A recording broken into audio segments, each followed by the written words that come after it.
का, फिर तीसरा लेते हैं किसका, सांप का, फिर चौथा लेते हैं पक्षी का, और पांचवा जो मैंने अपने आप को ही रख दिया, मतलब अपनी कैटेगरी मानव।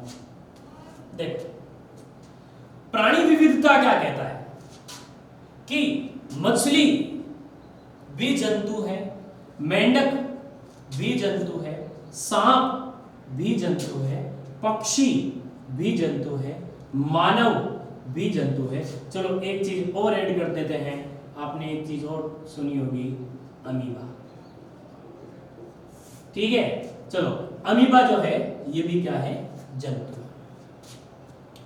अब पांचों अलग अलग है, अलग अलग है ना, तो ये पेपर ये बताएगा कि ये पांच अलग अलग कैसे हैं। है तो जंतु सारे के सारे, तो प्राणियों में विविधता हो गई। तो देखो कैसे विविधता हो गई, जैसे मछली जंतु होते हुए भी केवल और केवल कहां पाई जाएगी, जल में पाई जाएगी। दूसरा मेंढक, मेंढक जंतु होते हुए भी कहां पाया जाता है, जल में भी पाया जाता है, और कहां पाया जाता है, स्थल में भी पाया जाता है।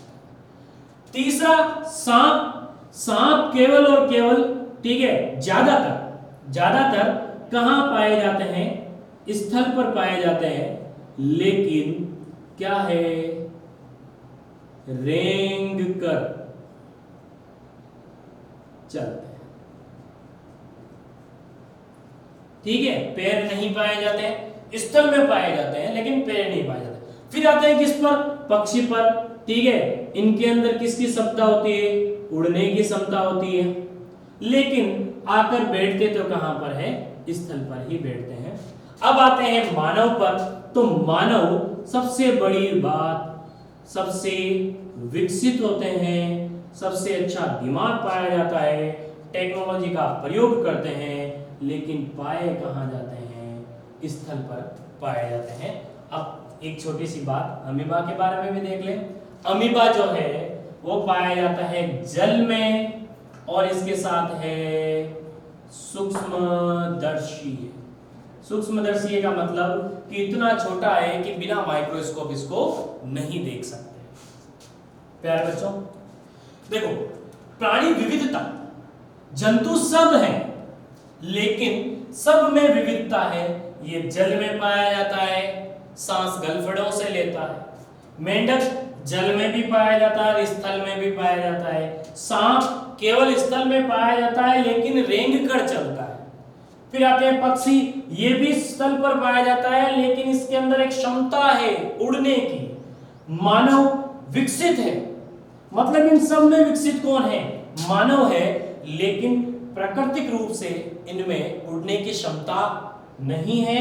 ये रेंग कर नहीं चलते हैं, इनको चलने के लिए दो पैर है, और कहां पाए जाते हैं, स्थल पर। अमीबा, इनमें ना पैर है, ठीक है, श्वसन अपनी सतह पर करता है। देखो जल में ये भी पाए जाते हैं, जल में ये भी पाए जाते हैं, लेकिन ये सांस किससे लेते हैं, ये सांस लेते हैं किससे, गलफड़ों से, गिल से, ठीक है, क्लोम से, ठीक है, लेकिन ये भी जल में पाए जाते हैं, लेकिन ये जो अपने शरीर की जो सतह है वह प्रासरण नियम द्वारा या अदर किसी भी नियम द्वारा क्या करते हैं, श्वसन की प्रक्रिया करते हैं। सबसे बड़ी चीज सूक्ष्मदर्शी है, बिना माइक्रोस्कोप से इनको नहीं देखा जाता। तो पहला पॉइंट तो ये कहता है कि प्राणी विविधता जो है वो क्या है कि 15 लाख जंतु जो है वो अलग अलग कैसे हैं और उनमें समानताएं क्या है। भाई ये अलग अलग होते हुए भी इन सबको किस में रखा है, जूलॉजी में रखा है, तो क्यों रखा है। दूसरा पॉइंट आता है उद्विकास। देखो उद्विकास का मतलब क्या है, इवोल्यूशन। इन सब का विकास कैसे हुआ, मानव का निर्माण कैसे हुआ, धरती पर पहला जीव कैसे आया, इसका भी अध्ययन हम इस पेपर में करेंगे। ठीक है, किस प्रकार से धरती पर पहला जीव आया।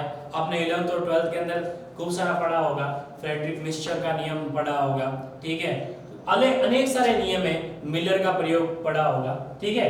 तो ये जो सारे के सारे जो नियम है वो वापस उद्विकास के अंदर पढ़ेंगे। उद्विकास ये कह रहा है कि धरती पर पहला जो जीव है,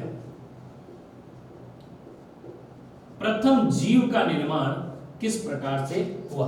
हम कई बार ये कहते हैं कि मानव जो है उनके पूर्वज हैं कौन? बंदर,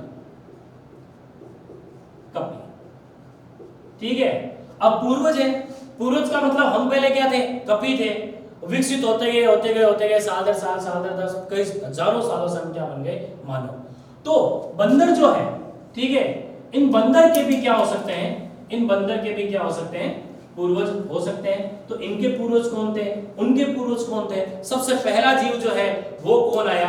ठीक है, इन सारी चीजों के बारे में अध्ययन जो है अपन करेंगे किस पेपर के अंदर? पेपर फर्स्ट के अंदर।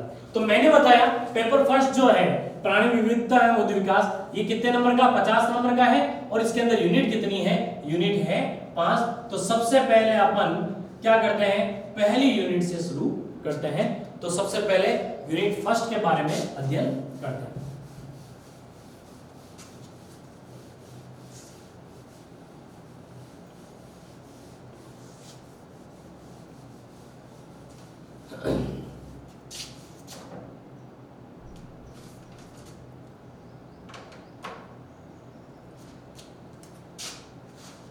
यूनिट फर्स्ट, पेपर फर्स्ट की यूनिट फर्स्ट एक बड़ी यूनिट है। आपकी सुविधा के लिए मैंने इस यूनिट को पूरे के पूरे 5 पार्ट के अंदर डिवाइड किया है। ध्यान देना बच्चों, ठीक है। इसका जो सिलेबस हो जाएगा,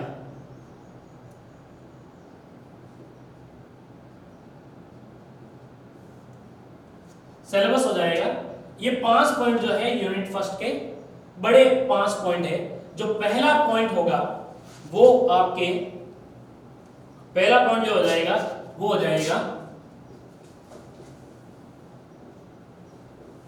वर्गीकी के सामान्य सिद्धांत। इसका जो दूसरा पॉइंट हो जाएगा वो हो जाएगा पंच जगत प्रणाली। तीसरा पॉइंट जो है वो हो जाएगा प्रोटोजोआ और मेटाजोआ संकल्पना। चौथा पॉइंट जो हो जाएगा वो हो जाएगा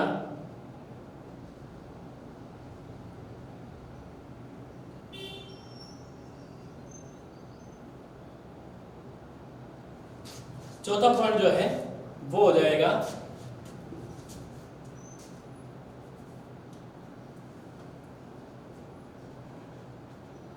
वर्गीकरण का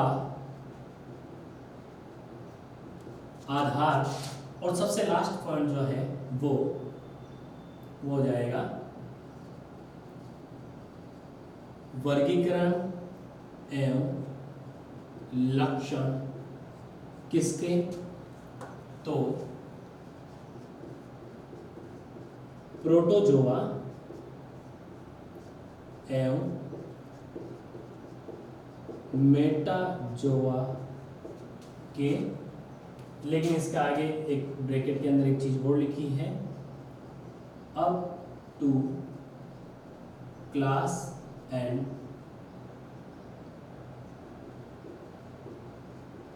एग्जाम। ठीक है, तो पूरी की पूरी फर्स्ट यूनिट नोट कर लेना बेटा। सिलेबस है अपने पहली यूनिट का, 5 पॉइंट के आधार पर अपन चलेंगे। ठीक है, ये पांचों पॉइंट क्या होंगे? सबसे पहला पॉइंट हो जाएगा वर्गीकी के सामान्य सिद्धांत, मतलब टैक्सोनॉमी है। टैक्सोनॉमी का मतलब ये होता है कि भी किसी भी प्राणी को नाम देने की जो शाखा है, ठीक है ना, उसकी वो किस सिद्धांत पर कार्य करती है। फिर उसके बाद में दूसरा पॉइंट पढ़ेंगे पंच जगत प्रणाली। 5 जगत की जो प्रणाली है, आपने नाम सुना होगा, प्रोटिस्टा, मोनेरा, फंजाई, फिर वनस्पति जगत और प्राणी जगत, बॉटनी और जूलॉजी जिसका अध्ययन करती है, प्लांटी और एनिमेलिया। फिर आ जाता है प्रोटोजोआ और मेटाजोआ संकल्पना। सबसे पहले बड़ा बड़ा सबसे पहले कहते हैं कि भाई सबसे सूक्ष्म जीव है प्रोटोजोआ, उसको फिर मेटाजोआ में कन्वर्ट किया गया, अलग किया गया। जीवों के अलग करने की जो संकल्पना है वो किसने प्रस्तुत की, क्या चीज है। फिर वर्गीकरण का आधार, मतलब मैंने अभी 5 चीजें लिखी, ठीक है, पांचों चीजों को एक साथ, मतलब मैंने लिखा था कि भाई सबसे पहले लिख दिया मछली, फिर मेंढक, फिर सांप, फिर पक्षी, फिर मानव, इन सभी को किस में रखा है, जूलॉजी में रखा है, ठीक है। लेकिन जूलॉजी में होते हुए भी इन सबको अलग अलग किया गया है कि देखो मछली अलग है, इनको पिसीज में रखा गया है, फिर दूसरा है मेंढक, इनको एम्फीबिया में रखा गया है, फिर क्या आता है सांप, उसको रेप्टिलिया में रखा गया है, फिर आता है पक्षी हेवीज में रखा गया है, फिर आता है क्या मानव, उसको एनिमेलिया में रखा गया है। तो ये सारे के सारे जूलॉजी में होते हुए भी अलग अलग क्यों है। तो वर्गीकरण जो किया गया है उसका कोई ना कोई बेस होगा। तो क्या आधार है वर्गीकरण का, ये पढ़ेंगे। और सबसे पहले जो वर्गीकरण करेंगे वो वर्गीकरण किसका करेंगे, वर्गीकरण एवं लक्षण लिखेंगे संघ प्रोटोजोआ का, ठीक है, और दूसरा संघ मेटाजोआ का, ठीक है। प्रोटोजोआ संघ भी है, जगत भी कहा जाता है इसको, ठीक है। जगत तो किसके अंतर्गत आ जाएगा, एनिमेलिया के अंदर, संघ प्रोटोजोआ, ठीक है। कहां तक करेंगे, अप टू क्लास एंड इनके एग्जाम्पल, इनका क्लासिफिकेशन करेंगे। कहां तक करेंगे, क्लास तक, वर्ग तक, और प्रत्येक का क्या लिखेंगे, एग्जाम्पल लिखेंगे। चलो तो सबसे पहले स्टार्ट करते हैं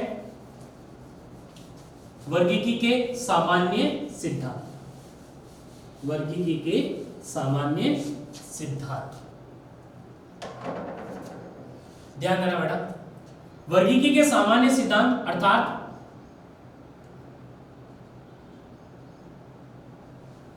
जनरल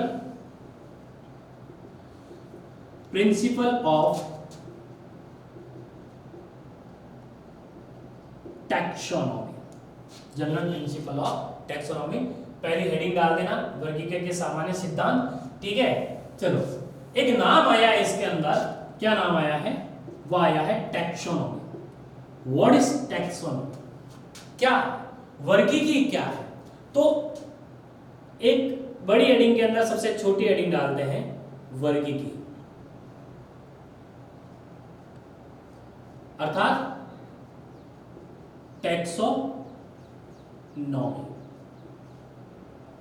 चलो इसके बारे में अध्ययन करते हैं। सबसे पहला पॉइंट लेते हैं इसकी परिभाषा।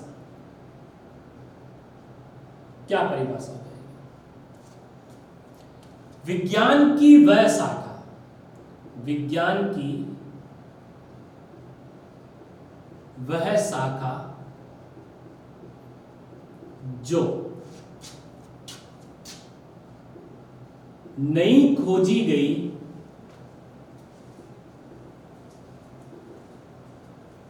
जाति अर्थात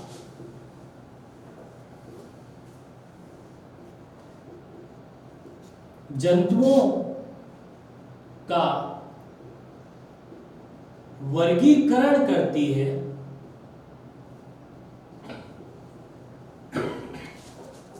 उसे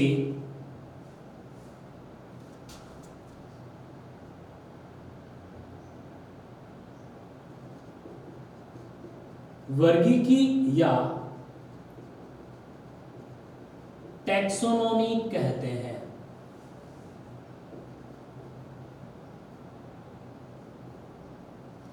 अर्थात विज्ञान की वह शाखा जो किसका अध्ययन करेगी, जो जंतुओं को वर्गीकृत करेगी, जंतुओं का वर्गीकरण करने का कार्य करेगी, ठीक है, उसे क्या कहते हैं, उसे वर्गीकी या टैक्सोनॉमी कहते हैं। इसकी एक और परिभाषा है, अथवा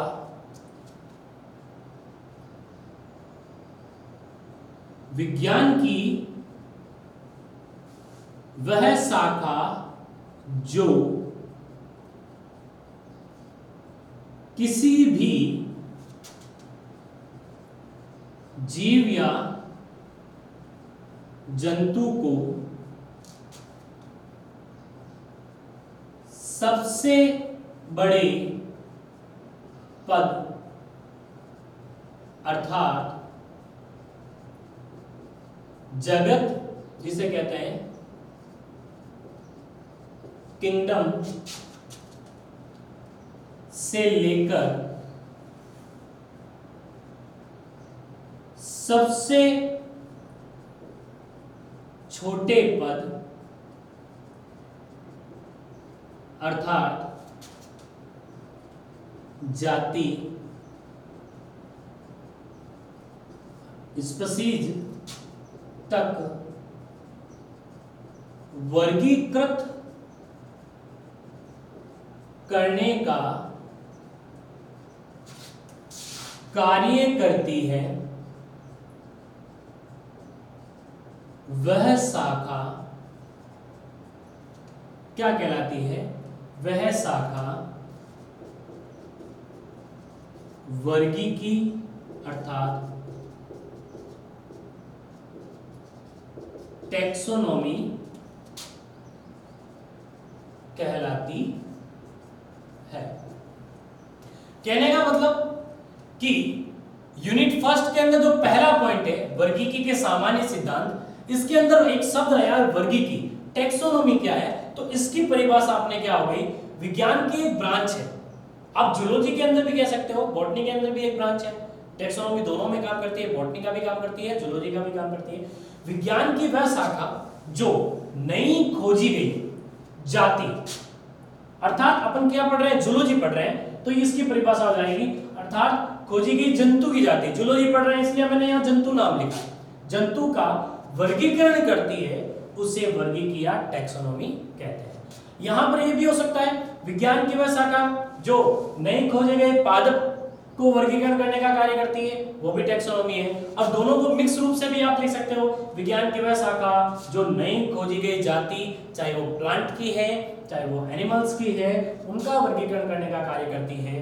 विज्ञान की वह शाखा क्या कहलाएगी, वर्गीकी या टैक्सोनॉमी कहलाएगी। इसको अगर बड़े